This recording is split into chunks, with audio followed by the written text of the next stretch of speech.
JEE main 26 का result finally out हो चुका है। अब जो मोस्टली बच्चों का मैसेज आ रहा है, फिर कमेंट आ रहा है, वो बच्चे स्कोर कर रहे हैं 60 से लेके 80 परसेंटाइल के बीच में। अब उनका सवाल ये आ रहा है कि भैया 60 to 80 परसेंटाइल आ रहा है, अब मैं ना तो एडवांस के लिए क्वालिफाई कर रहा हूँ अभी के लिए, और अब चलो मैं प्रिपेयर करूंगा, चीज अच्छी होंगी, देखा जाएगा, तब मैं कहीं एडवांस के लिए अगर क्वालिफाई कर पाता हूँ अपने तो बहुत अच्छी बात है। बट अगर नहीं कर पाया तो मेरे पास कॉलेज के ऑप्शन कौन कौन से होंगे? क्या मुझे अब अच्छे कॉलेज नहीं मिलेंगे? क्या मुझे एक गवर्नमेंट कॉलेज नहीं मिलेगा? क्या मुझे बहुत नीचे वाले प्राइवेट कॉलेज से जो है अपने आप को सेटिस्फाई कर लेना पड़ेगा? तो क्या सारी चीजें होने वाली है, तुम्हारे पास कॉलेज के ऑप्शन है, कौन कौन से हैं, ये सारी चीजें मैं तुम्हें डिस्कस कर रहा हूँ, तुम्हें बता रहा हूँ, और तुम्हें इसका डिटेल नोट्स ले लेना है। बाकी कॉलेज सर्च को सब्सक्राइब करके रखना है, क्योंकि अभी आगे चल के तुम्हारे कितने भी परसेंटाइल आए हो, तुम्हारे 1-2 परसेंटाइल भी आएंगे, तब भी तुम्हें कॉलेज में एडमिशन करवा दूंगा, तुम्हें बता दूंगा कि तुम्हें कहाँ पे कॉलेज मिल जाएगा, किस तरीके से मिल जा रहा होगा। इवन गवर्नमेंट कॉलेज चाहिए होगा तो गवर्नमेंट कॉलेज भी तुम्हें यहाँ पे दिलवा दे रहा हूँ, तो तुम्हें उसके लिए परेशान नहीं होना है, बस कॉलेज सर्च को सब्सक्राइब करके रखना है। क्योंकि देखो, जितने तुम्हारे सीनियर्स है ना, उनसे पूछ लेना कि भैया कौन है, वो बता देंगे तुम्हें कि कहाँ कहाँ कौन कौन सी काउंसलिंग में हम किस तरीके से तुम्हें गाइड कर दे रहे होते हैं। ऑल इंडिया, पैन इंडिया, जितनी भी XYZ काउंसलिंग है, तुम कोई भी काउंसलिंग लेके आओगे, सारी काउंसलिंग लाइव यहाँ पे करवा दे रहा हूँ। ठीक है, चलो।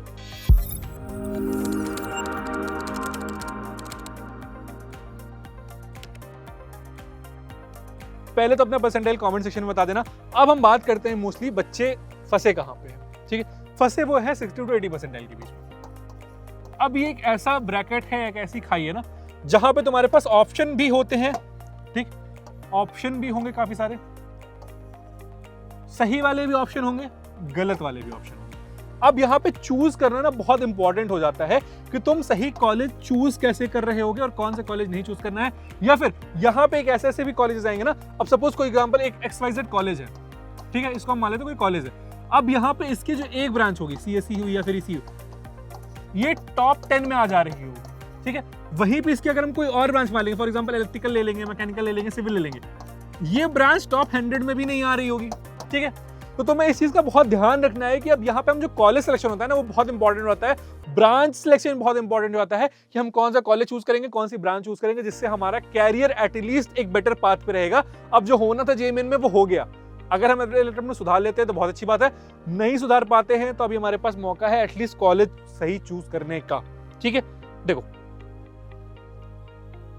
चलो पहले हम यहाँ पे एक आइडिया लगा लेते हैं कि तुम्हारी रैंक कितनी बन रही होगी अगर तुम्हारा जो परसेंटाइल है वो 60 to 80 के बीच में आ रहा है। ठीक है, अब देखो अगर तुम्हारा लेस देन 80 परसेंटाइल आ रहा है, मैं पेन का कलर चेंज करूंगा, हाँ, अब अगर तुम्हारा लेस देन 80 परसेंटाइल आ रहा है, ठीक है, तो तुम्हारी जो नंबर है यानी कि मार्क्स है वो 50 से कम आ रहे होंगे। रैंक तुम्हारी कितनी आ रही होगी? रैंक तुम्हारी आ रही होगी 2,90,000 से नीचे। ठीक है, अब मैं इसको मान के चलता हूं कि मोटा मोटी ये फिगर थोड़ा बहुत चेंज होता रहता है, क्योंकि लास्ट 3-4 ईयर के फिगर पे मैं मान के चलूंगा कि तुम्हारी रैंक आ रही है कहीं ना कहीं 1.5 लाख से नीचे। मैं 1.5 लाख से नीचे रैंक वाले बच्चों की बात कर रहा हूं कि ठीक है, अगर तुम्हारी रैंक 1.5 लाख से नीचे आ रही है, 1,20,000 से नीचे आ रही है, तो तुम्हारे पास कौन से ऑप्शंस बन जा रहे होंगे इसमें। ठीक है, तो सबसे पहले हम आ जाएंगे अपने कि हमारे पास कौन कौन सी काउंसलिंग है, उससे कौन कौन से कॉलेज मिल रहे होते हैं। 60 to 80 परसेंटाइल में बात करेंगे। हमारे पास अगर दिल्ली की मैं बात करूंगा, दिल्ली में तुम्हारी 2 काउंसलिंग होती है। एक काउंसलिंग होती है जैक दिल्ली, ठीक है, एक काउंसलिंग होती है IPUCET। अब जैक दिल्ली से हमें प्रीमियम कॉलेज मिलते हैं। प्रीमियम कॉलेज इन सेंस कि जो NIT, IIIT के लेवल के कॉलेज हैं, जैसे DTU, NSUT Delhi, IIIT Delhi, IGDTUW। ठीक है, अब ये ऐसे कॉलेज हैं यार जहां पे CSE की तुम्हारी 5,000-10,000 रैंक पे क्लोज हो जाती है। बायोटेक चाहिए, ये सारी ब्रांचेस चाहिए, तो इसमें तुम बोलोगे तो 1.5-2 लाख रैंक चांसेस हैं कि तुम दिल्ली डोमिसाइल से हो और तुम्हारे पास CWS OBC कैटेगरी है, या फिर नहीं भी है तब भी तुम्हारे पास 1.5-2 लाख रैंक तक मिल जाएगी। ऑल इंडिया कैटेगरी से हो तब भी NSUT का 2 कैंपस उसमें से एक कैंपस में मिल जा रही होती है। ठीक है, बस वही है कि तुम्हें पता होना चाहिए कि काउंसलिंग हम किस तरीके से पार्टिसिपेट करेंगे, किस तरीके से कॉलेज को टारगेट कर रहे होंगे। पर ब्रांच तुम्हें एनवायरमेंट साइंस, बायोमेडिकल, ये वाली ब्रांच ही मिल रही होगी, केमिकल ये वाली ब्रांच मिलेगी, उसके ऊपर की ब्रांचेस नहीं मिलेगी। ठीक है, SC/ST कैटेगरी से हो तो इलेक्ट्रिकल, मैकेनिकल, सिविल ये सब भी मिल जा रही होगी। 8-9-10 लाख रैंक पे भी मिल जाती है, बट दिल्ली डोमिसाइल होना चाहिए। ठीक है, IPUCET से बात करेंगे तो अच्छे कॉलेज में बात करेंगे तो USICT हो जाता है, MAIT हो जाता है, MSIT हो जाता है। ये 3 कॉलेज को हम प्रोमिनेंटली इसमें देख रहे होते हैं। इसके बाद फिर हमारे पास अखिलेश दास आ जाता है, HMR आ जाता रहा होता है, DTC वगैरह है, ये सब आ जा रहे होते हैं, बट हम टारगेट इन 3 कॉलेज को ही कर रहे होते हैं। अब देखो, अगर तुम्हारा 60 to 80 परसेंटाइल आ रहा है तो तुम्हें MAIT में CSE नहीं मिलेगी, MSIT में भी CSE रिलेटेड नहीं मिलेगी, बट अब अगर तुम आ जाते हो अखिलेश दास में, HMR में, तो तुम्हारे पास यहाँ पे टॉप ब्रांचेस के चांसेस बन सकते हैं CSE या फिर CSE रिलेटेड चांसेस बन सकते हैं, ठीक है। MSIT में अगर तुम थोड़ी सी काउंसलिंग अच्छी करोगे और 1.5 लाख तक रैंक आ रही है तो तुम्हारे पास CSE रिलेटेड ब्रांचेस के चांसेस रहेंगे, ठीक है। यहाँ पे भी CSE रिलेटेड ब्रांचेस चांसेस तुम्हारे पास अखिलेश दास HMR में है, ठीक है। अब इसके अलावा EC इलेक्ट्रिकल यहाँ सब जाओगे तो यहाँ सब तुम्हारे पास ऑलरेडी एडमिशन हो जाएगा तुम्हारा, ठीक है। तुम्हारे पास यहाँ पे ऑप्शन खुल जा रहे होंगे।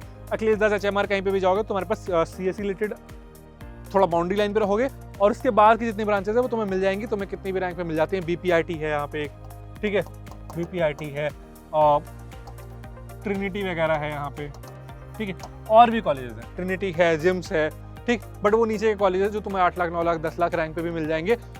जेई का एग्जाम बस दे के आओ तभी तुम्हें एडमिशन वहाँ पे मिल जा रहा होगा, ठीक है। तो तुम्हारे पास ये कॉलेज का ऑप्शन आ गया। इसके बाद तुम्हारे पास MST CET से कॉलेज के ऑप्शन आ जाएंगे, बट जितने भी टॉप के कॉलेजेस हैं उनको हटा दो।